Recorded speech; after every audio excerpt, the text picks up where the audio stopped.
a morte e ressurreição. Talvez, irmãos, nessas datas de Natal e Páscoa, que as pessoas estão mais procuradas a ouvir o Evangelho. Elas estão mais abertas para a pregação, mais abertas para ouvir a respeito do Senhor. São datas que, de certa maneira, elas mexem com o coração das pessoas, com o ânimo das pessoas. E como é dezembro, nós queremos usar esse tempo aqui, 3 domingos, para falar sobre o nascimento de Jesus. Para falar sobre o que essa data significa para nós, o porquê nós celebramos essa data, ainda que sempre tenha muita religiosidade envolvida quando se fala do Natal, né? As pessoas dizem, o Natal é uma festa pagã, né? O Natal ele tem origem pagã. Nós não somos pagãos porque nós estamos celebrando no Natal o nosso Cristo que veio em carne, que se encarnou no ventre de Maria pelo poder do Espírito Santo. Então essa é uma data de extrema importância para nós. Quando nós falamos do Natal, o Natal ele sempre costuma ser lembrado por algumas coisas, né? Algumas marcas que o Natal ele sempre traz. É sempre uma noite, né? Silenciosa, uma noite tranquila. O Natal sempre traz muita luz, né? Então as pessoas sempre iluminam muitas casas, iluminam os ambientes, porque o Natal fala disso, de uma luz que veio, né, para dissipar as trevas, que é Cristo. Então o Natal sempre é essa data silenciosa, tranquila, iluminada. Sempre é marcado por reuniões familiares. Então as famílias se reúnem para ter ali um tempo de confraternização. O Natal geralmente ele se resume a essas coisas. Mas há muito mais do que isso quando nós falamos do Natal. Há muito mais coisas envolvidas. Por trás de toda a beleza da noite do Natal, da celebração do Natal, há muito mais envolvido. Quando nós falamos do Natal, nós sempre lembramos lá do presépio, Jesus na manjedoura, né, os magos, a estrela, os presentes. Só que há muito mais envolvido no Natal do que isso. O Natal, irmãos, ele não começa, na verdade, na manjedoura. E esse é o tema do nosso sermão aqui dessa manhã. Nós queremos falar sobre a Trindade no berço do Natal. O nosso texto aqui ele relata antes de Jesus nascer. Relata o recado do anjo Gabriel a Maria da parte de Deus. E nós vamos ver que o Natal ele acontece antes da manjedoura. O Natal ele já acontecia na eternidade, já havia acontecido antes que todas as coisas existissem. O Natal ele não começou com Maria.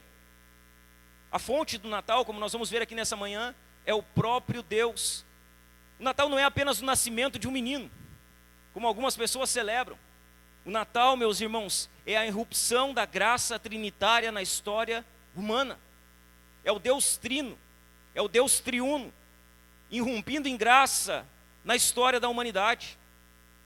Quando o anjo Gabriel ele aparece a Maria no texto que nós lemos aqui, ele não está aqui apenas anunciando o nascimento de um bebê. Ele não está apenas falando de um bebê que virá. O anjo está aqui revelando um mistério que vinha sendo preparado antes da fundação do mundo. Ele está revelando um mistério a Maria. Está revelando a respeito do Messias que viria. O Natal é o momento em que a Trindade age unida para trazer salvação ao mundo quebrado. Isso é o Natal. É o Deus triuno, Deus Pai, Deus Filho, Deus Espírito Santo, trabalhando em unidade para trazer salvação a um mundo que estava quebrado por conta do pecado. Deus Pai, como nós vamos ver aqui, Ele é aquele que envia. Deus Filho é aquele que assume a carne, é o verbo que se torna carne. Deus Espírito Santo é aquele que gera vida no ventre de uma virgem, de Maria. Nós vamos ver isso de maneira específica aqui, mas no texto que nós lemos, a Trindade está em ação. O Deus triuno está agindo antes que um bebê fosse para a manjedoura. O Deus trino, Ele está trabalhando no berço do Natal, antes que o Filho de Deus encarnasse em forma humana. Se há algo no nosso tempo que se perdeu, irmãos, é justamente a profundidade do que significa o Natal. E cada vez mais isso se perde. Nós vivemos em uma época em que o Natal é facilmente reduzido a comercial, a compra de presentes, a venda de coisas, a negócios, a comércio. Nós vivemos um tempo onde o Natal se tornou algo superficial, sentimental, apenas. profundidade do Natal, ela tem se perdido. As pessoas, elas falam da magia do Natal. Então, quando se chega o Natal, se fala sobre a magia do Natal, mas não se fala mais da graça de Deus. Não se fala mais de um Deus gracioso. As pessoas hoje, elas falam do espírito natalino. Então chega o Natal, elas estão falando, agora vamos andar no espírito natalino. Mas elas não falam mais do Espírito de Deus, o Espírito Santo. As pessoas, elas falam de celebração, mas elas esquecem de falar do Deus que se fez carne, que habitou entre nós. Exatamente por isso, meus irmãos, nós precisamos voltar ao texto bíblico, voltar às Escrituras, nos aproximar novamente das Escrituras, buscando entender o que realmente está acontecendo naquele encontro entre o anjo Gabriel e Maria. O que está acontecendo ali? O que o encontro entre o anjo Gabriel e a Virgem Maria está nos ensinando? Esse texto que nós lemos, ele mostra que o Natal é uma obra da Trindade. É uma obra do Deus Trino. E que tudo que celebramos na manjedoura, tudo aquilo que nós celebramos por Natal, é o resultado da ação coordenada e graciosa do Pai, do Filho e do Espírito Santo. O Deus Trino trabalhando. Para enxergarmos, irmãos, como a Trindade está presente desde o primeiro anúncio do Natal, nós precisamos olhar na maneira em que Deus Pai, Deus Filho e Deus Espírito Santo, eles são revelados na passagem que nós lemos. E nós vamos ver cada uma dessas três figuras da Trindade. O que Deus Pai está fazendo? O que Deus Filho está fazendo? O que Deus Espírito Santo está fazendo nos momentos que antecedem a vinda do Messias prometido? De que maneira o Deus Trino está trabalhando no berço do Natal? Vejamos cada um desses personagens. Primeiramente o Pai. O que o Pai está fazendo? O Pai é aquele que envia. Quando nós lemos o texto aqui, o que nós vemos aqui? Deus Pai enviando. Deus Pai enviando o anjo para falar com Maria. Deus Pai é aquele que envia. No verso 26 diz assim: no sexto mês, o anjo Gabriel foi enviado por Deus. O anjo foi enviado por Deus a uma cidade da Galiléia chamada Nazaré, a uma virgem que estava comprometida a casar com um homem da casa de Davi, cujo nome era José. A virgem se chamava Maria. O que Deus Pai está fazendo aqui? Ele está enviando. Ele envia o anjo Gabriel. Quando nós falamos do Natal, irmãos, não estamos tratando de algo criado pelo homem. No Natal, ele é criado pelo próprio Deus. Ele não começa na manjedoura. O Natal tem início no próprio Deus Pai. O Natal, irmãos, que celebramos, é a vinda do Filho de Deus. É a vinda de Jesus. É um evento que se inicia pela soberana ação de Deus. Aonde o Natal tem início? Na ação de Deus Pai. Que ações Deus Pai ele tem aqui no texto? O que esse texto nos mostra a respeito da ação de Deus Pai? 4 ações, preste atenção nisso aqui. 4 ações de Deus Pai que evidenciam a verdade de que Ele é aquele que envia. A primeira delas, Deus Pai, irmãos, Ele é sempre aquele que dá o primeiro passo. Sempre Deus dá o primeiro passo. Quando nós olhamos para a história do Natal, quem está dando o primeiro passo? É Maria? Não. É o anjo Gabriel? Também não. Sabe quem está dando o primeiro passo? Deus Pai. É Ele quem envia o anjo até Maria. A primeira ação de Deus Pai aqui é que Ele é quem dá o primeiro passo. No sexto mês, o anjo Gabriel foi enviado por Deus. Foi Deus que deu o primeiro passo. Foi Deus que enviou o anjo. O anjo Gabriel, 6 meses antes, ele estava lá na casa de Zacarias e Isabel, dizendo que Isabel teria um filho, que seria João, aquele que prepararia o caminho para a vinda do Messias. Isabel já era avançada de idade, não poderia ter filhos. O que aconteceu com ela? Depois de 6 meses, ela estava grávida de João. Agora Deus ele envia o mesmo anjo Gabriel para falar com uma virgem, para falar com Maria. E mais, ele envia o anjo para falar com Maria, uma virgem jovem, a uma cidade de Nazaré, na Galileia. Nós lemos o texto, irmãos, e essas coisas passam desapercebidas por nós. Mas tem muita coisa aqui em Maria ser uma jovem, em o anjo ir a Nazaré, e ainda por cima na Galileia. Deus é aquele que está dando o primeiro passo. O personagem principal aqui não é Gabriel. Gabriel é o enviado. O personagem principal aqui também não é Maria. Maria é a receptora da mensagem do anjo que foi enviado. O principal personagem aqui desse texto é Deus Pai. É Ele quem está enviando o anjo a Maria. É Ele quem está iniciando tudo. É Deus Pai que move a história, meus irmãos. O Natal, meus irmãos, é justamente isso. É a iniciativa soberana de Deus Pai. O que é o Natal? É Deus Pai tomando a iniciativa. É Ele quem dá o primeiro passo para nos salvar. Sempre é Ele quem dá o primeiro passo para nos salvar. A iniciativa é totalmente de Deus. Sempre. Não é você dar um passo e depois Deus dá o passo com você. Porque você não vai dar um passo. Você não quer dar o passo. Você nunca daria um passo se Deus não tivesse ido primeiro a você. O Natal fala de um Deus que vem por graça a nós. Fala de um Deus que dá sempre o primeiro passo. Tem uma mosca chata aqui que ela está me perseguindo aqui o culto inteiro. Veja bem, Maria, irmãos, ela não pediu nada. Maria, ela não esperou nada. Maria, ela não provocou nada.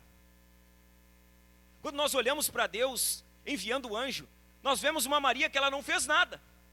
Foi Deus que foi até ela. Ela não orou pedindo. Ela não se humilhou diante de Deus. Ela não teve a iniciativa. Ela não provocou a Deus. Provoque a Deus. E Deus vai responder às suas provocações. Faça algo diferente para chamar a atenção de Deus. Maria não fez nada. Ela não chamou a atenção de Deus. Ela não provocou a Deus. Ela não foi até Deus. Foi Deus quem foi até Maria. O Natal, meus irmãos, nos relembra a atitude soberana de Deus Pai, de enviar um Salvador, de enviar Cristo. O Natal nos mostra que a salvação não depende da busca humana por Deus, mas sim do Deus que nos busca. O Natal fala de um Deus que está buscando os pecadores, não de pessoas que buscam a um Deus. O Natal nos fala de um Deus que envia. Ele envia um anjo para falar com Maria. Ele envia o seu filho para morrer pelos nossos pecados. Deus Pai, Ele é sempre quem dá o primeiro passo, irmãos. Maria não pediu nada. Maria não buscou nada. Maria não clamou por nada. Meus irmãos, toda a salvação começa em Deus e não no homem. Toda a salvação começa em Deus e não no homem. A salvação começa no céu. Ela não começa na terra. E o Natal deixa evidente essas verdades. O Natal fala de um Deus vindo até os pecadores, não fala de pecadores indo até Deus. A primeira ação de Deus é que Deus é sempre quem dá o primeiro passo. A segunda ação de Deus aqui, do Pai que envia, é que o Pai que envia, irmãos, Ele sempre escolhe os improváveis. Você já analisou como Deus, Ele sempre escolhe pessoas ruins? Pessoas fracas, pessoas pobres, pessoas desprezíveis, pessoas pecadoras. Deus, Ele sempre faz isso. Deus Pai sempre escolhe os improváveis. No sexto mês, o anjo Gabriel foi enviado por Deus a uma cidade da Galiléia chamada Nazaré, a uma virgem que estava comprometida a casar com um homem da casa de Davi, cujo nome era José. A virgem se chamava Maria. Olha que bagunça isso aqui. Deus envia um anjo para falar com Maria em Nazaré, na Galiléia. Ela era virgem, ela estava noiva, ia casar. E Deus vai e chama essa mulher, uma virgem, pobre, que está prestes a casar, em uma cidade pobre, em um lugar que ninguém queria estar. Deus Pai, Ele vai em um lugar improvável. Ele chama uma mulher improvável para cumprir o seu propósito em um lugar improvável, por meio de uma mulher improvável. O anjo não foi enviado a Roma. que era a sede do poder político da época. O anjo não foi enviado a Jerusalém, que era a sede do poder religioso da época. O anjo não foi enviado aos palácios para falar com os poderosos ou ricos daquela época. Sabe aonde Deus envia o anjo? Em Nazaré. Nazaré era uma cidade pobre da Galileia. Para que você entenda, Nazaré era tão insignificante que o Antigo Testamento não fala de Nazaré. Não há uma citação no Antigo Testamento a respeito de Nazaré. Era uma cidade insignificante. Era uma cidade pobre. Veja bem, ser da Galileia por si só já era motivo de ser tratado com desdém. Então o anjo vai a Nazaré na Galileia. Você lembra quando Filipe, ele encontra Jesus e ele vai até Natanael? O que ele fala para Natanael? Eu encontrei o Cristo. Ele vem da Galileia. Você lembra o que Natanael diz para Filipe? Será que pode vir alguma coisa boa da Galileia? A Galileia era um lugar desprezado. A Galileia era um lugar que ninguém queria estar. Era um lugar visto com desdém. Sabe aonde Deus envia o anjo? A Galileia, em Nazaré, em uma cidade que era tratada com desdém. Só que Deus faz mais do que isso. Além dele enviar o anjo em uma cidade que era tratada com desdém, que ninguém gostava, ele envia esse anjo para falar com uma jovem, virgem, pobre e insignificante, que estava desposada. Ou seja, ele envia o anjo para falar com uma pessoa improvável, com uma mulher improvável. Maria era uma mulher pobre. Ela estava comprometida com José, que era um carpinteiro pobre como ela. Ou seja, pessoas improváveis. Irmãos, o ventre que guardaria o maior de todos os tesouros não era o de uma princesa. Era o ventre de uma virgem que até então era desconhecida, que estava prometida em casamento a um carpinteiro. Uma cidade improvável, um povo improvável, uma mulher improvável. John Charles Riley, ele diz o seguinte: o Senhor frequentemente escolhe instrumentos que o mundo menospreza. Deus é especialista em fazer essas coisas. Pegar pessoas menosprezadas, pessoas improváveis, pessoas desqualificadas, pessoas rejeitadas. O Senhor frequentemente escolhe instrumentos que o mundo menospreza. A história da salvação começa em um lar simples, não em um palácio. Começa com uma família simples, não em um palácio. Começa com pessoas improváveis em uma cidade improvável. Deus escolheu uma cidade improvável e uma mulher improvável, porque Deus Pai sempre escolhe improváveis. Sempre. 1 Coríntios capítulo 1, nos versos 26 a 29, Paulo diz assim: irmãos, considerem a vocação de vocês. Não foram chamados muitos sábios segundo a carne, nem muitos poderosos, nem muitos nobres de nascimento. Pelo contrário, Deus escolheu as coisas loucas do mundo para envergonhar os sábios, e escolheu as coisas fracas do mundo para envergonhar as fortes. E Deus escolheu as coisas humildes do mundo e as desprezadas, e aquelas que não são, para reduzir a nada as que são, a fim de que ninguém se glorie na presença de Deus. Deus Pai escolhe os improváveis. Ele escolhe improváveis. Ele escolheu Pedro, Tiago e João. Eles eram pescadores. Ele escolheu Mateus, que era cobrador de impostos. Ele escolheu Paulo, que era perseguidor da igreja. Ele escolheu a mim, irmãos. Ele escolheu a você, miseráveis pecadores, improváveis. Deus sempre escolhe improváveis. A terceira ação de Deus que chama a atenção nesse texto é que Deus Pai derrama a sua graça transformadora. Ele é aquele que chama soberanamente. Ele é aquele que escolhe improváveis. Ele é aquele que derrama a sua graça transformadora. Nos versos 27 e 28 diz assim: que ele foi enviado a uma virgem que estava comprometida a casar com um homem da casa de Davi, cujo nome era José. A virgem se chamava Maria. E aproximando-se dela, o anjo disse: salve agraciada, o Senhor está com você. Sabe o que Deus disse para ela? Maria, você foi agraciada. Você recebeu da minha graça. Você vai ser quem você vai ser o ventre que vai carregar o Salvador do mundo, porque eu estendi graça sobre a sua vida. Deus, ele estende graça sobre a vida de Maria. Maria, meus irmãos, diferentemente do que dizem algumas tradições, ela não é fonte de graça. Os católicos dizem que Maria é fonte de graça, que ela é cheia de graça. Mas a Bíblia nunca diz que Maria ela é fonte de graça. Ela é receptora de graça. Maria, ela não dá graça para ninguém. Maria, ela apenas recebeu a graça de Deus Pai. O único que pode estender graça a outras pessoas é Deus. Maria era receptora da graça, ela foi alvo da graça, ela foi agraciada. É conhecido o fato, irmãos, de que a Igreja Católica Romana trata a Virgem Maria com uma importância que por vezes se aproxima da importância que se dá a Cristo. Se coloca Maria na Igreja Católica, muitas vezes impede igualdade com o Filho bendito de Deus. A Igreja Católica, irmãos, ela declarou formalmente que Maria foi concebida sem pecado. Então a Igreja Católica, por exemplo, ela não crê que Maria, ela foi afetada pelo pecado original, que ela é uma mulher que está sem pecado, nasceu sem pecado, viveu sem pecado.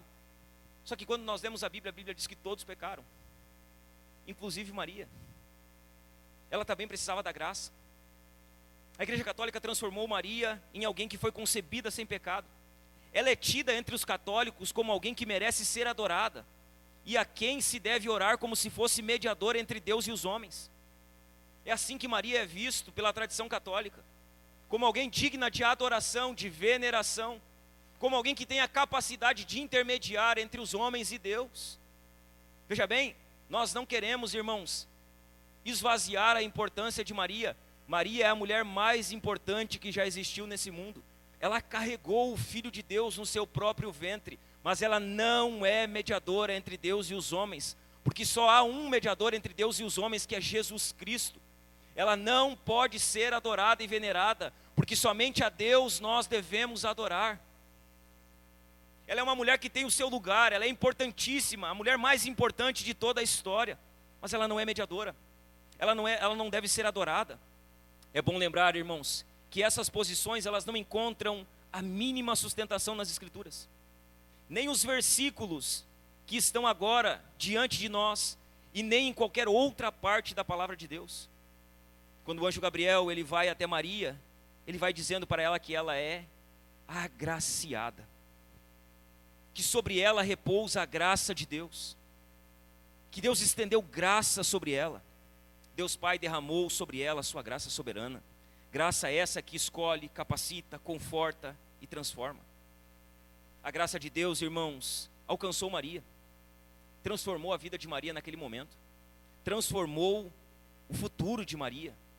Maria, ela não foi escolhida por algum mérito que tivesse, ela não tinha mérito algum, ela foi escolhida simplesmente porque Deus achou graça nela, estendeu graça a ela, a favoreceu. O anjo anuncia não a grandeza de Maria, ele anuncia a grandeza da graça. O anjo em nenhum momento exalta Maria, ele exalta o Deus que é um Deus cheio de graça. Irmãos, essa graça que foi derramada sobre Maria é a mesma graça que um dia foi derramada sobre nós. A graça que nos transformou, a graça que mudou quem nós somos. Deus Pai é aquele que estende a sua graça transformadora, e a sua graça sempre transforma o seu povo. Maria foi transformada, nós fomos transformados. A quarta ação de Deus Pai aqui é que Deus Pai é aquele que anuncia o seu plano. Ele anuncia por meio do anjo o que ele irá fazer. Nos versos 29 e 30 dizem assim: ela, porém, ao ouvir essa palavra, perturbou-se muito e pôs-se a pensar no que poderia significar esta saudação.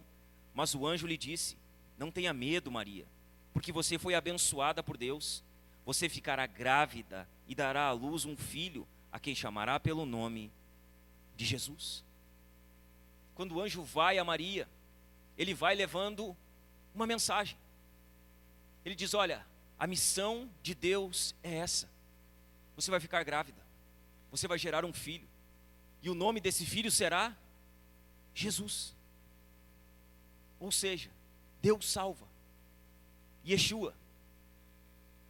É isso que significa o nome Jesus. Deus salva. Deus Pai, ele faz um anúncio direto a Maria, dizendo que ela terá um filho. O anjo diz que mesmo sendo virgem, estando noiva, ela irá conceber e dar à luz um filho, e que isso não deveria causar medo a ela. Aquilo era muito perigoso para Maria.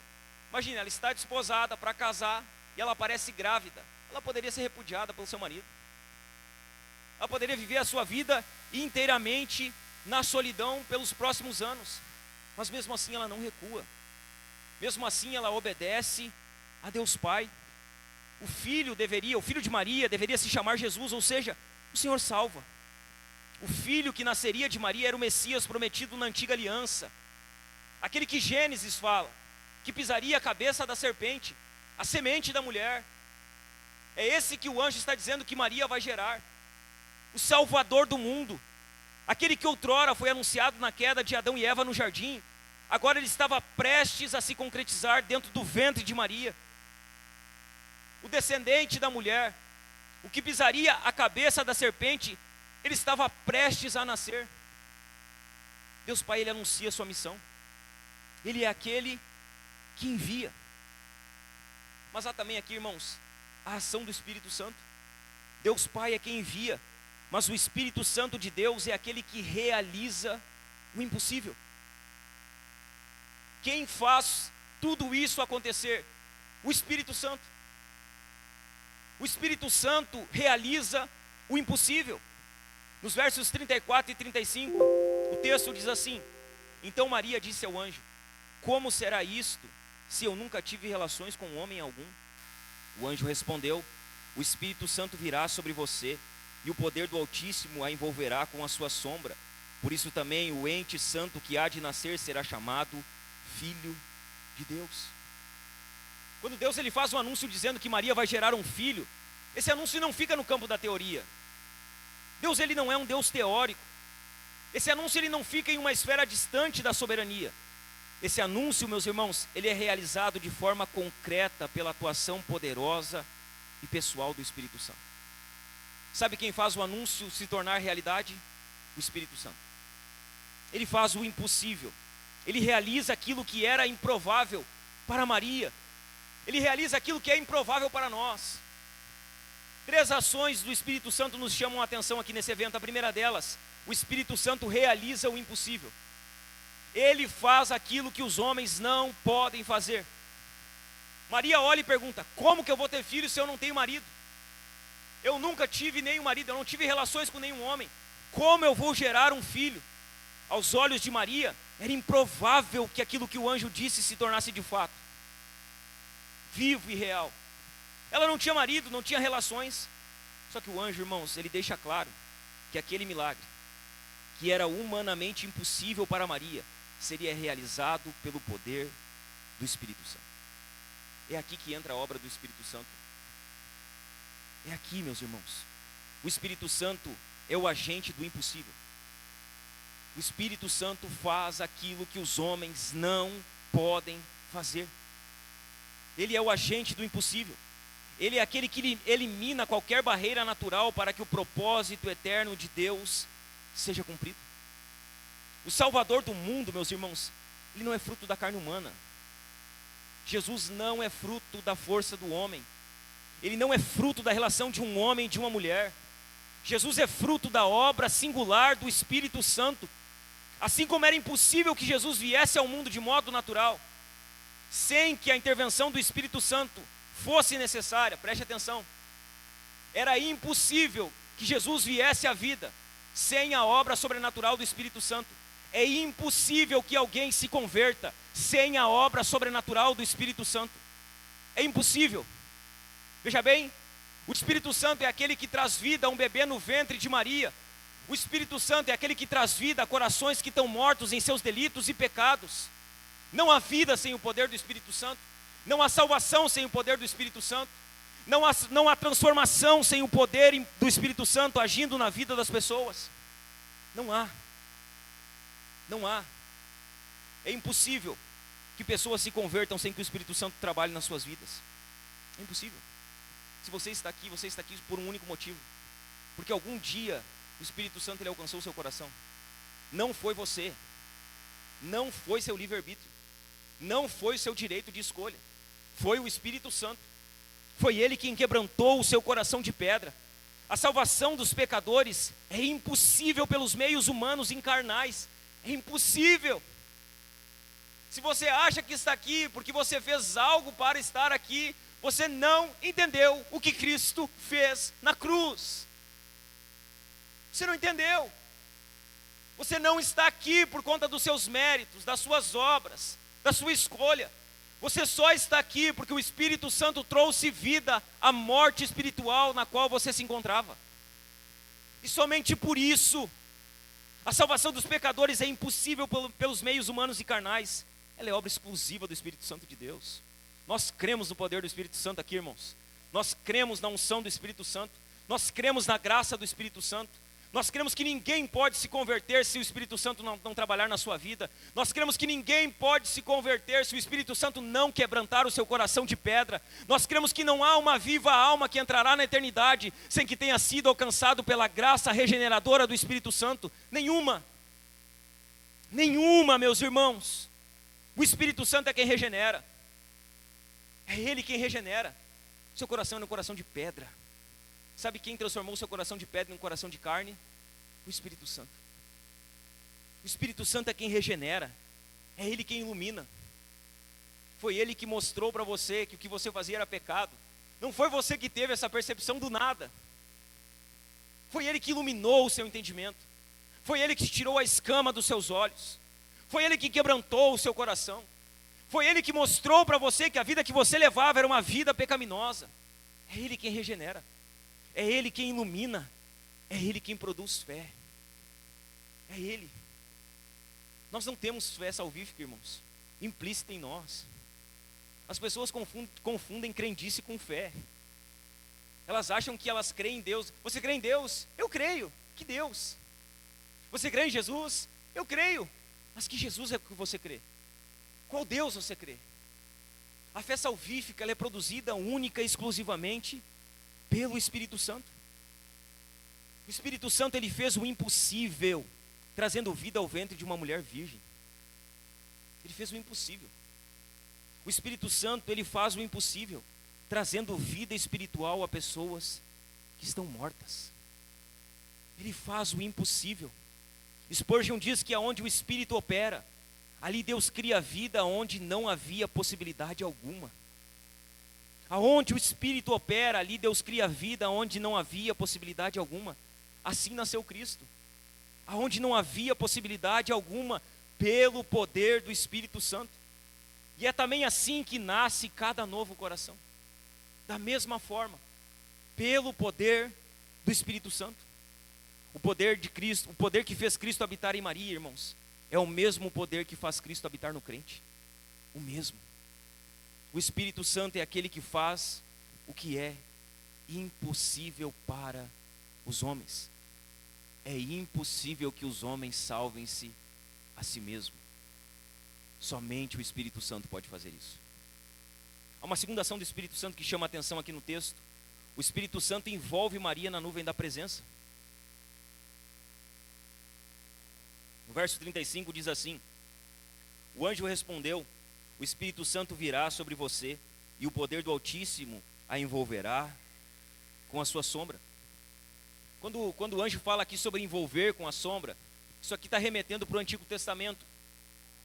Então veja bem, a ideia de sombra ou nuvem aqui evoca a nuvem da presença do Antigo Testamento. Você lembra? Tinha uma nuvem que acompanhava o povo de Israel, tinha uma nuvem de fogo de noite e uma coluna de fumaça de dia. O que aquela nuvem simbolizava? A presença de Deus. Então Deus estava à frente do seu povo. Quando eles constroem um tabernáculo, o que acontece? A nuvem de Deus vem sobre o tabernáculo. Quando eles constroem o templo, o que acontece? A nuvem de Deus enche o templo. Essa nuvem esse envolver aqui que o anjo está falando, remete a essa nuvem. A nuvem que representa a presença de Deus. Essa era uma imagem profundamente conhecida pelos judeus. A nuvem estava sobre o tabernáculo. Ela não era apenas um símbolo, mas representava a presença real, santa e ativa de Deus no meio do seu povo. Ou seja, meus irmãos, aquele Deus que se manifestava de forma poderosa no Antigo Testamento, agora ele vai agir diretamente no corpo de Maria. Aquela nuvem que descia sobre o tabernáculo, agora ela vai envolver Maria. Aquela nuvem que estava à frente do povo de Israel no deserto, essa mesma nuvem agora vai envolver Maria, vai descer sobre Maria, vai se manifestar trazendo vida ao ventre de Maria. O Salvador prometido é gerado por meio da presença poderosa de Deus. A concepção de Jesus foi obra sobrenatural do Espírito Santo e não resultado de uma relação entre José e Maria. O Espírito desceu sobre Maria. O poder do Altíssimo envolveu Maria. O mesmo Espírito que pairava nas faces das águas. Lembra em Gênesis? Que o Espírito pairava nas faces das águas. Esse mesmo Espírito agora ele paira sobre Maria, trazendo o Salvador para dentro do ventre dela. O Natal nasce assim, meus irmãos, pela presença poderosa do Espírito Santo, entrando onde não havia possibilidade humana. É assim que nasce o Natal. O Espírito foi derramado sobre Maria. Ele continua sendo derramado hoje sobre o povo de Deus. Deus continua derramando o seu Espírito. Ele continua abençoando o seu povo pelo derramar do seu Espírito. O Espírito Santo que gerou o Cristo no ventre de Maria, ele é o mesmo que gera Cristo em nós. Ele é o mesmo que forma o caráter de Cristo em nós.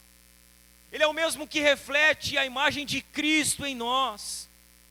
Assim como Maria foi envolvida pela presença do Espírito Santo para trazer Cristo ao mundo, nós, povo de Deus, precisamos ser envolvidos pelo Espírito Santo para refletir a Cristo nesse mundo. Deus continua derramando do seu Espírito. Sabe como nós vamos refletir Cristo ao mundo?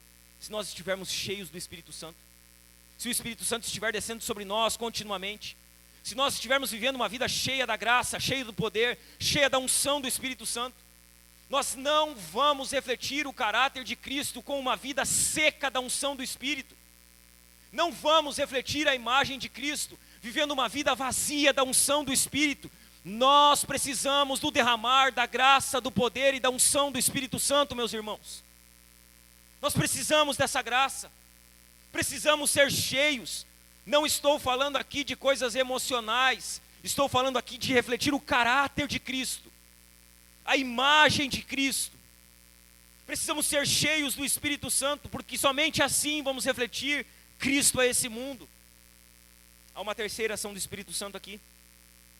O Espírito Santo, irmãos, ele é aquele que garante que o Filho de Deus venha sem pecado. Isso aqui é importante que você preste atenção. Sabe por que Jesus ele vem sem pecado ao mundo? Por conta da intervenção do Espírito Santo. Quem faz com que o ente que vem do ventre de Maria seja sem pecado? O Espírito Santo. O anjo respondeu: o Espírito Santo virá sobre você, e o poder do Altíssimo a envolverá com sua sombra. Por isso também o ente santo que há de nascer se chamará Filho de Deus. Olha o que o anjo diz. Ele diz que o ente que virá do ventre de Maria será santo. Só que a Bíblia diz que todos pecaram, que após Adão não há ninguém que não nasça manchado pelo pecado. O que faz de Cristo diferente de todos os outros homens? O que faz de Cristo ser alguém diferente de todo o restante da humanidade? A diferença entre Cristo e o restante de toda a humanidade é que Cristo não é gerado como todos os homens são gerados. Cristo não é gerado pelo relacionamento de um homem e de uma mulher. Cristo é gerado pelo poder do Espírito Santo. E porque ele é gerado pelo poder do Espírito Santo, o pecado de Maria não contamina Cristo dentro do ventre. A obra do Espírito Santo não foi apenas tornar possível a concepção de Jesus, mas torná-la santa.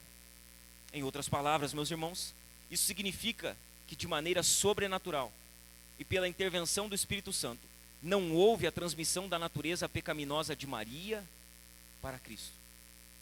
Não houve. O Espírito Santo, ele trabalha de tal maneira que ele não permite com que o pecado de Maria, que é original de Adão, seja comunicado a Cristo. O ente que vem do ventre de Maria é santo.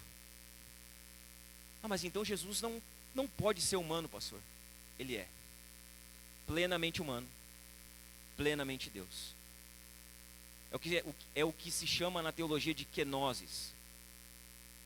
As duas naturezas estão de tal maneira fundidas que não é possível delimitar até onde uma vai e até onde outra começa. Então nós dizemos que Jesus ele é plenamente homem, plenamente Deus. E que essas duas naturezas estão fundidas em um único ser. Jesus ele era verdadeiramente humano. Ele tinha fome. Ele tinha sede. Ele cansava. Jesus chorou. Espírito não tem fome. Espírito não tem sede. Espírito não cansa. Espírito não chora. Jesus ele era verdadeiramente humano. Mas com um porém. Ele era verdadeiramente humano sem pecado. E isso não sou eu que falo. Isso é o que a própria Escritura reafirma para nós. Vejamos alguns textos. 1 de Pedro, capítulo 2, verso 22, diz assim: ele não cometeu pecado, está falando de Jesus. Ele não cometeu pecado, nem foi encontrado engano na sua boca. Ele não cometeu pecado e nem foi encontrado engano na sua boca.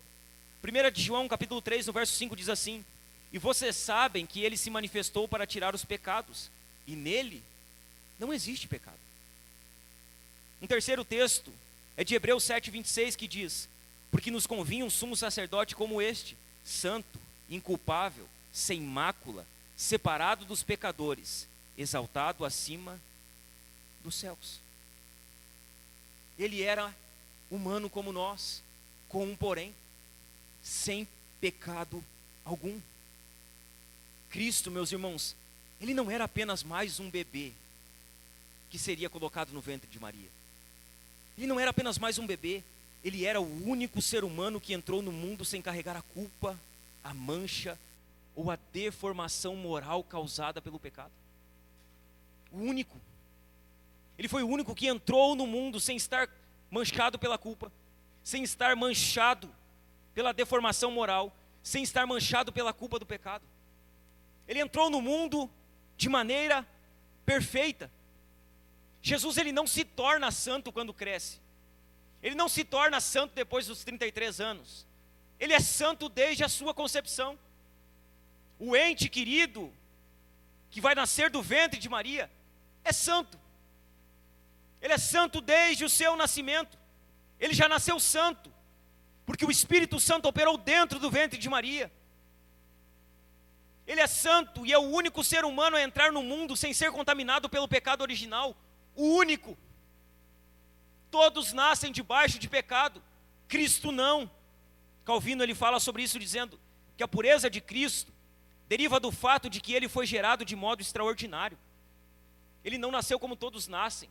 Ele não foi gerado como todos são gerados. Ele não foi gerado segundo a ordem comum. Ele foi gerado pela maravilhosa intervenção do Espírito Santo. Meus irmãos, o Natal ele não celebra apenas um nascimento.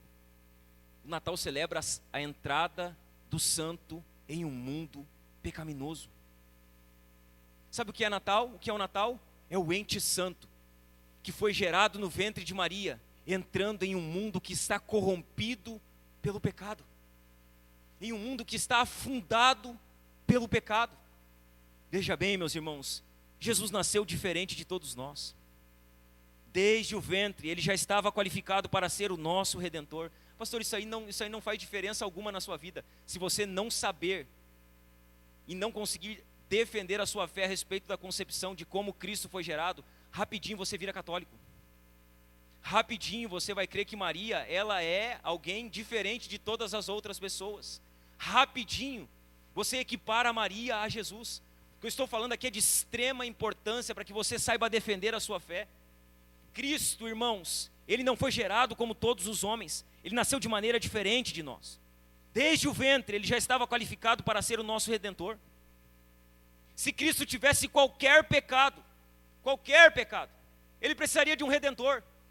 Não poderia ser o nosso Redentor.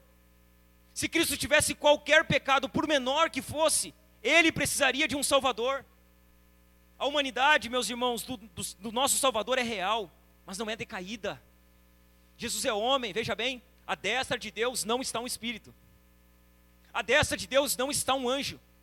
A Bíblia diz que à destra de Deus está Jesus Cristo, homem, a um homem de carne e de osso, plenamente homem, mas não um homem como nós, não um homem decaído como nós, um homem santo, que foi gerado de maneira santa e diferente de todos nós. Jesus, meus irmãos, ele veio sem pecado, para te salvar dos teus pecados.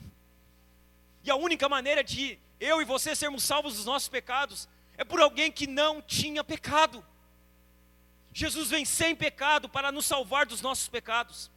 Essa pergunta que eu faço para você aqui, irmãos: você tem tratado o pecado como algo sério? Porque o ente que foi gerado no ventre de Maria e veio sem pecado, veio para morrer pelos nossos pecados. Veja bem, o teu pecado matou Jesus, cara. O meu pecado matou Jesus.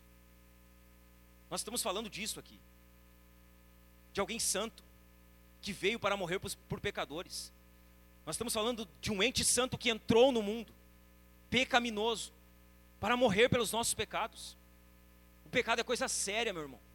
Jesus morreu pelos nossos pecados. A pergunta que eu faço para você é: você tem tratado o pecado como algo sério? Você olha para o pecado como algo sério, terrível? Ou você está normalizando o que custou tão caro ao seu Senhor? Você leva o pecado a sério ou você está levando o pecado na brincadeira? Não se esqueça, foi o meu pecado e o seu pecado que levou Jesus para a cruz. Ele foi crucificado por causa dos nossos pecados. Ele não tinha pecado. A cruz não era para ele. A punição não era dele, era nossa. Você tem levado o pecado a sério ou você tem brincado com o pecado? Qual área da sua vida hoje, meu irmão, que você considera humanamente impossível de mudar? Que você diz assim: não, isso aqui é impossível que aconteça. É impossível que a minha vida mude nisso. É impossível que essa situação seja transformada. Qual área que você olha hoje e diz: é impossível dessa situação mudar? Se há alguma área na sua vida que você olha com impossibilidade, veja bem, não há nada impossível para Deus. O Espírito Santo é poderoso para transformar essa situação. Ele foi poderoso para gerar um ente dentro do ventre de Maria, sem a concepção de um homem, sem a relação de um homem e de uma mulher. Ele foi poderoso para nos salvar e regenerar os nossos corações. Não há impossíveis para Ele. Se há algum impossível na sua vida hoje, sabe o que você faz? Coloque isso diante do Senhor. Leve isso a Deus. Apresente a sua causa ao Senhor. Coloque isso diante do Espírito Santo hoje. Coloque isso diante dele hoje, para que ele faça aquilo que você não pode fazer. Se é impossível para você, não é impossível para Deus. Não é impossível para o Espírito Santo. Deus Pai envia. O Espírito Santo faz o que é impossível. E aí nós falamos sobre o terceiro ente da Trindade, o Filho.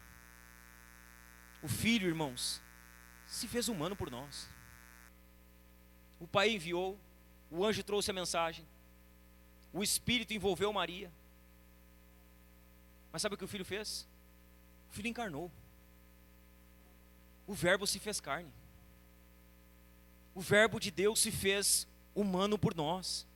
Os versos 31, 32 e 33 dizem assim: você ficará grávida e dará à luz a um filho, a quem chamará pelo nome de Jesus. Esse será grande e será chamado Filho do Altíssimo. Deus, o Senhor, lhe dará o trono de Davi, seu pai. Ele reinará para sempre sobre a casa de Jacó, e o seu reinado não terá fim. O anjo fala de alguém que vem em forma humana, de um filho, de um bebê, de uma pessoa. O Pai enviou, o Espírito Santo operou o impossível. Mas sabe qual é o ponto alto do Natal? O ponto alto do Natal é quando nós chegamos ao Filho. É quando nós falamos de Jesus. O ponto alto do Natal é Cristo. Tudo que o Pai e o Espírito fizeram converge no Filho. O Pai envia, o Espírito Santo faz o que é o impossível, mas o Filho vem. O Filho se faz carne. O Verbo se torna gente. Agora, dentro do ventre de Maria, Deus entra no nosso mundo. Deus vem até nós. É sempre Deus que vem até nós. Ele veio até nós pelo ventre de Maria. Ele continua vindo até nós até hoje. Deus veio até nós, entrou em nosso mundo através do ventre de Maria. Ele não veio apenas para nos visitar. Ele veio para ser um de nós. Ele viveu como nós, caminhou como nós, foi tentado em tudo como nós fomos, com uma diferença: em nada ele pecou. Ele veio como ser humano. Aqui, meus irmãos, está o verdadeiro sentido do Natal. O Filho eterno se fez carne e veio por nós. Jesus, o Deus homem, o Deus de carne e osso, ele veio por nós. Timothy Keller, falando sobre o Natal, ele traz a seguinte reflexão: o Natal é profundamente confrontador. Quando nós falamos de Natal, nós estamos falando de algo profundamente confrontador. Se Deus teve que vir ao mundo para nos salvar, é porque nós não poderíamos nos salvar. E isso é confrontador. Sabe por que Jesus veio? Porque a gente não conseguia salvar. Sabe qual a mensagem do Natal? O homem não pode salvar a si mesmo. Ele precisa de um Salvador. E isso é confrontador para nós. Nós queremos ser autossuficientes. Nós queremos fazer o uso da nossa liberdade. Nós queremos usar o nosso direito de escolha. Só que nós não podemos salvar a nós mesmos. Se houvesse uma possibilidade, por menor que fosse, de nos salvar, Jesus não precisava ter vindo. Mas sabe por que ele veio? Porque você não podia se salvar sozinho. Sozinho você ia, irmãos, para a condenação eterna. Sozinho nós só caminhamos para o precipício. A verdade do Natal é confrontadora. Deus teve que vir ao mundo para nos salvar, porque nós não poderíamos salvar a nós mesmos. Essa, meus irmãos, é a mensagem central do Natal. Nós não poderíamos salvar a nós mesmos. Não poderíamos. O que é o Natal? O Natal é a época do ano em que nós lembramos que nós somos pecadores demais. Nós somos tão pecadores que o Filho de Deus precisou vir para nos perdoar dos nossos pecados e para nos salvar da condição na qual nós nos encontrávamos. Jesus precisou tomar a forma humana. Ele precisou vir a esse mundo. Ele precisou se esvaziar da sua glória. Ele precisou tomar a forma de homem. Ele precisou se fazer de servo. Ele precisou sofrer aquilo que ele não precisava sofrer por conta de nós. Deus entrou na história. Isso muda tudo. Isso muda tudo. Existe um mundo antes de Cristo. Existe um mundo após Cristo. Isso não é coincidência. Até aqueles que dizem não crer em Cristo, eles precisam reconhecer que de fato Cristo veio. Deus entrou no nosso mundo e Ele mudou a história. Jesus mudou a história desse mundo.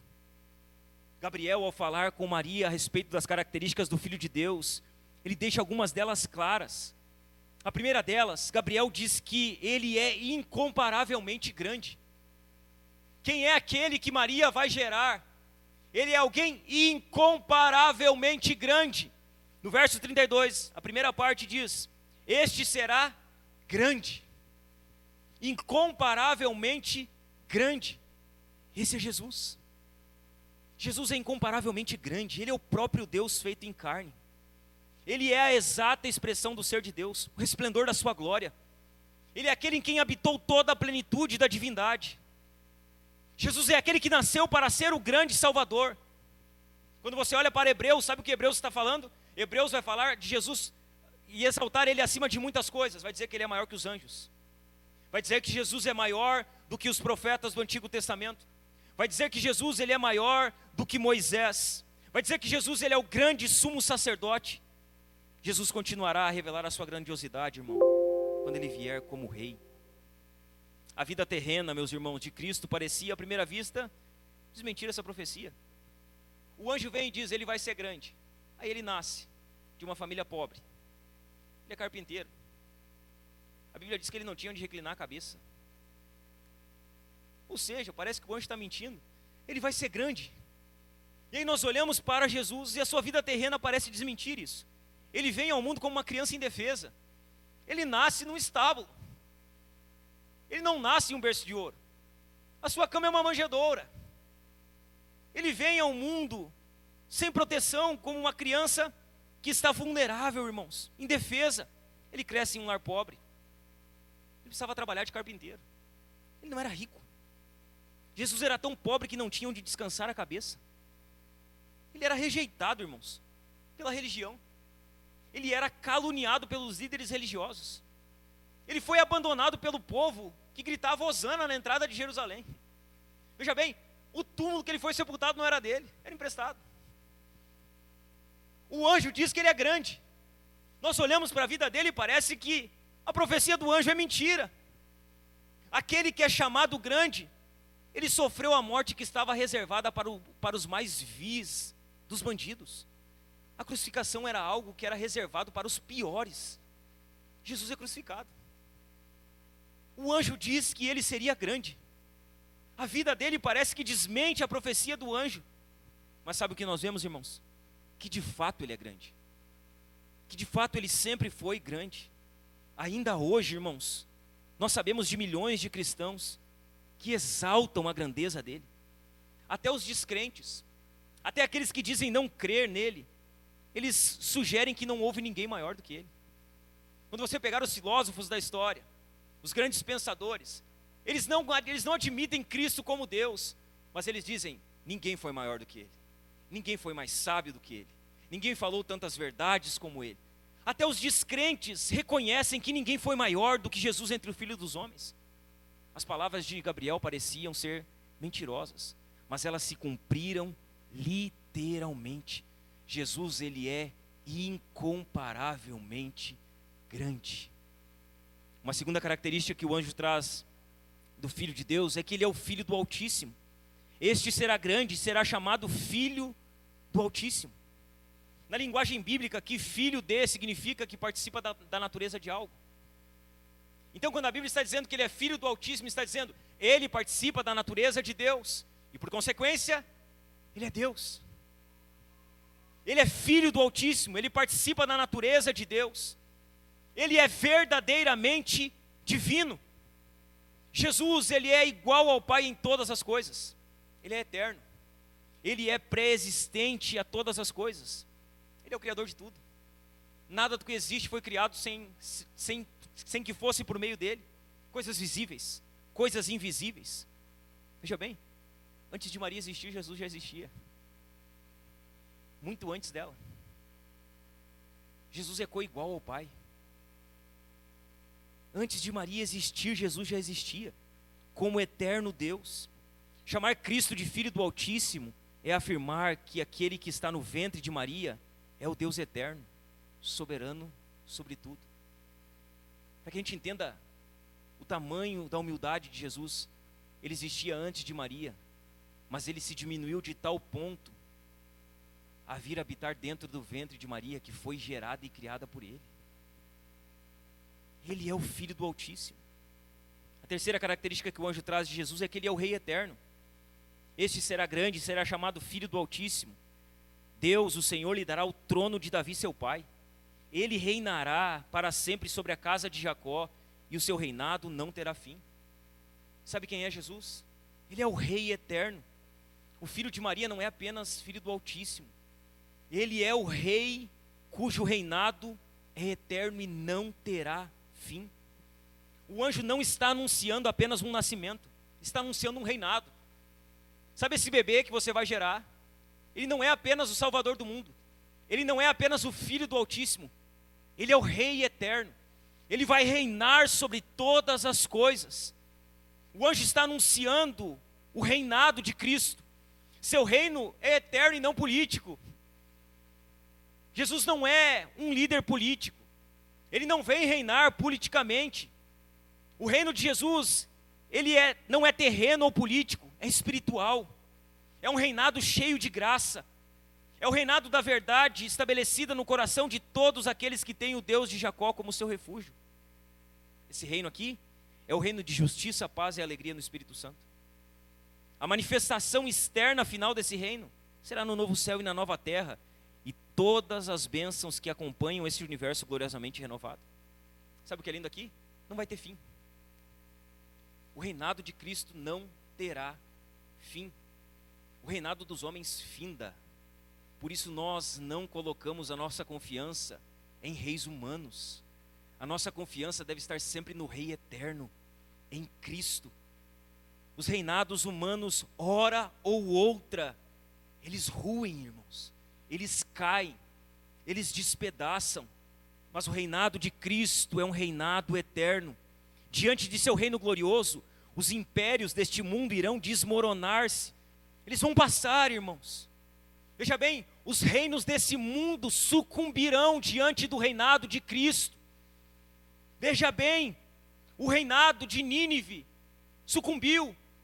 A Babilônia, de Nabucodonosor, de Dário, de Ciro Persa, ruiu, meus irmãos. O reinado do Egito ruiu, de Tiro ruiu, de Cartago ruiu. Um dia todos acabarão em nada, e os santos do Altíssimo deverão assumir o seu reino. O reinado de Cristo é eterno, e diante desse rei, um dia todo joelho vai ter que se dobrar. Nem um joelho vai ficar sem se dobrar diante desse rei. O dia em que esse rei se manifestar, meus irmãos, todo joelho vai se dobrar diante dele. Toda língua vai confessar que ele é o Senhor. Todo joelho vai se dobrar. Eu sempre repito isso aqui. Joelhos se dobrarão voluntariamente no dia da vinda do Rei eterno. E joelhos serão quebrados e colocados diante de joelhos diante do Rei eterno.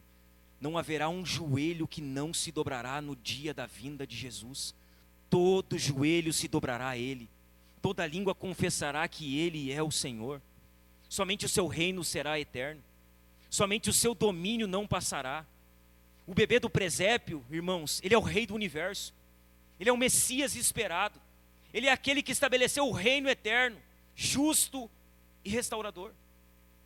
A quarta característica que o anjo traz aqui a respeito de Jesus, o Filho de Deus, é que Jesus ele desperta a verdadeira fé. Ele é aquele que desperta a verdadeira fé. No verso 38 diz assim: então Maria disse: aqui está a serva do Senhor, que aconteça comigo o que você falou. Então o anjo foi embora. Quando Maria ela recebe o anúncio de que vai gerar o Filho de Deus, Cristo, primeiro ela fica, titubeante, sem saber como aquilo aconteceria. Só que sabe como ela encerra? Ela encerra dizendo amém. Que a vontade de Deus seja feita. Eu creio naquilo que o Senhor está falando. Maria não discutiu com o anjo. Ela não duvidou da mensagem. Ela apenas creu. Ela se colocou completa e imediatamente à disposição de Deus, como serva. Ela disse que seja feita em mim a sua vontade. Faça em mim, Senhor, tudo quanto a tua palavra determinou fazer. Ela creu. Cristo despertou fé na vida de Maria. A submissão de Maria é o retrato da fé genuína. Ela descansa na promessa de Deus, ainda que todo o curso natural pareça impossível. A fé de Maria, meus irmãos, não é fruto dela própria. É fruto da revelação do Cristo que viria por seu intermédio. A grandeza do Filho de Deus inspira e capacita a resposta à fé. E é isso que somente Jesus pode fazer: levar pessoas à fé, gerar verdadeira fé. O Pai envia, o Espírito Santo faz aquilo que é impossível, mas o Filho é o ápice do Natal. Ele é aquele que encarna, ele é aquele que vem em forma humana, ele é aquele que virá para reinar. Nós encerramos aqui com 4 atitudes práticas diante desse sermão. A primeira delas, a primeira atitude diante da evidência da Trindade no berço do Natal: abandone a autossuficiência e abrace a humildade. Se você é alguém autossuficiente, que diz assim: eu dou o meu jeito, eu faço as coisas do meu jeito, eu vou resolver os meus problemas, isso é autossuficiência. Abandone a autossuficiência. Abandone isso. Abrace a humildade. O Natal, meus irmãos, é o atestado de que nós não poderíamos salvar a nós mesmos. A salvação é a iniciativa soberana do Pai. Diante dessa verdade, nossa única resposta prática deve ser a humildade e a rendição total. Abandone a autossuficiência. Abandone e abrace a humildade. Identifique em você aqui hoje, antes de você ir para casa, aonde você confia os seus próprios esforços para a justificação e seu sucesso espiritual. Pense aí, de que maneira você tem tentado se justificar diante de Deus? De que maneira você tem tentado salvar a si mesmo? Não, preciso fazer isso aqui, porque senão eu vou para o inferno. Não, preciso fazer isso aqui, porque senão eu vou ser condenado. Identifique aí. Aonde você tem buscado ser autossuficiente? Aonde você tem buscado o seu sucesso espiritual? Abandone, irmão. Abandone a autossuficiência e confie ativamente na obra completa de Cristo. Abandone. Segunda atitude prática: submeta-se ao reinado eterno de Cristo. Se submeta. Se o bebê do presépio é o rei eterno e seu reinado jamais terá fim, seu domínio deve ser reconhecido em cada parte da sua vida. Não reserve nenhuma área para ser seu próprio Senhor. Ou Cristo reina sobre a sua vida, ou você reina. Deixa eu perguntar algo para você aqui. Em qual área da sua vida você é senhor de si? Em qual área? Em qual área da sua vida você reina? Em qual área da sua vida Cristo não reina? Não, aqui é de Jesus, aqui é de Jesus, aqui é de Jesus, mas aqui não. Aqui é comigo. Aqui eu decido como as coisas vão acontecer. Aqui eu sou o Senhor da minha vida. Em qual área da sua vida você tem sido o Senhor de si? Em qual área da sua vida você tem sido o seu próprio rei? Submeta-se ao reinado de Cristo. Não reserve nenhuma área da sua própria vida para ser Senhor de si. Entregue todas as áreas da sua vida ao governo de Cristo. Qual área falta ser governada por Cristo? Qual área? Que área da sua vida Cristo não governa? Você sabe. Você sabe muito bem. Todos nós sabemos as áreas da nossa vida em que nós não deixamos Cristo reinar. Entregue, irmão. É melhor que Cristo governe do que você governe. Cristo sabe governar muito melhor do que você. Ele sabe governar muito melhor do que eu. Entregue isso para Ele. A terceira atitude prática aqui: ore pelo impossível com fé no poder do Espírito Santo.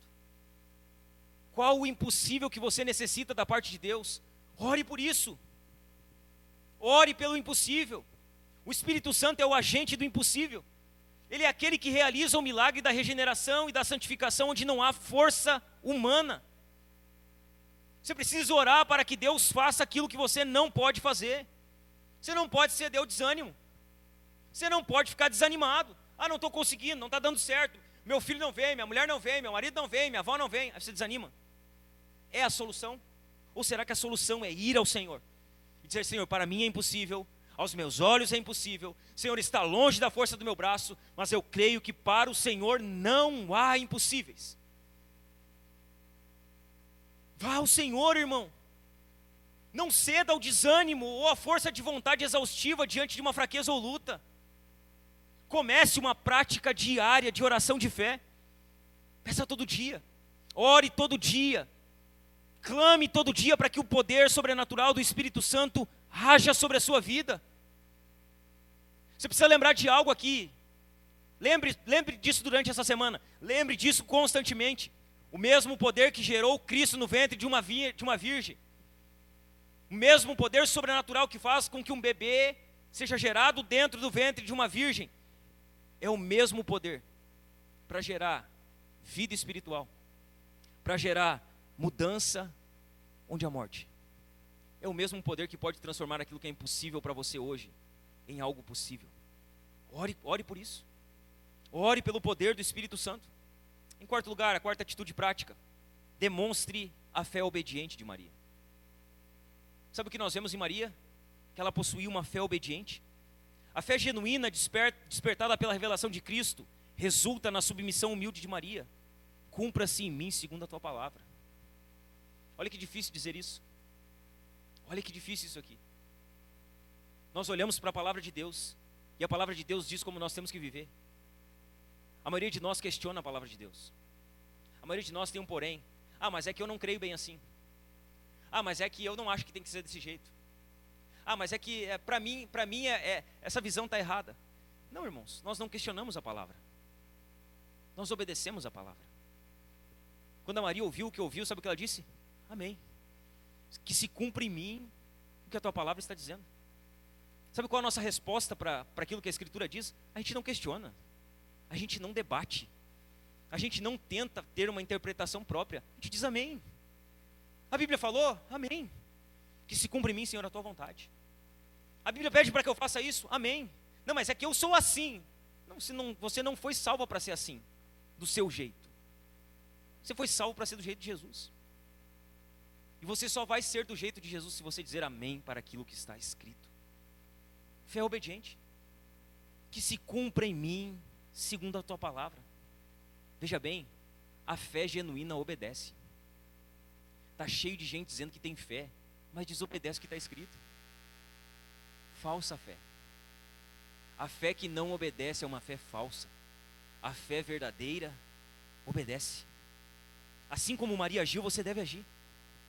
A verdadeira celebração do Natal é a vida que se curva à palavra de Deus. Essa é a verdadeira celebração do Natal. É vida se curvando à palavra de Deus. O Natal, meus irmãos, ele não é sobre nós. Ele é sobre o Deus triuno que invadiu o nosso mundo. O Pai deu o primeiro passo porque nós éramos incapazes. O Filho se tornou rei para que parássemos de governar a nós mesmos. O Espírito Santo fez o que era impossível para nós. Ele nos transformou. Irmãos, se Deus fez tudo isso, se Ele escolheu o improvável, se Ele enviou o seu Filho para morrer por pecadores, então o Natal, meus irmãos, exige uma resposta radical. Exige de nós uma resposta radical. Não podemos mais tratar o pecado como algo leve. O pecado não é brincadeira. O pecado custou o sangue do Filho de Deus. Não podemos mais viver por conta própria, pois temos um Rei eterno. Não podemos mais dizer que algo é impossível, pois o Espírito que gerou Cristo e habita em nós faz aquilo que é impossível. Herman Bavinck, eu encerro com uma citação, ele diz: na concepção de Cristo, vemos a Trindade agindo. Sabe, lá no berço da salvação, no berço do Natal, antes que Cristo viesse à vida, ali nós estamos vendo Deus triuno agindo. O Pai envia, o Filho assume a carne, o Espírito Santo opera o milagre. Toda a redenção começa trinitariamente. O Deus triuno, irmãos, Ele estava trabalhando antes que o Natal existisse. Ele estava lá chamando soberanamente, falando com Maria, falando com as pessoas. Que nós possamos responder, irmãos, de maneira sincera a esse chamado do Senhor. Que nós possamos nos dobrar diante de verdades tão poderosas. Cristo, irmãos, Ele veio, e Ele veio por meio da ação de um Deus que é trino. Amém, meus irmãos?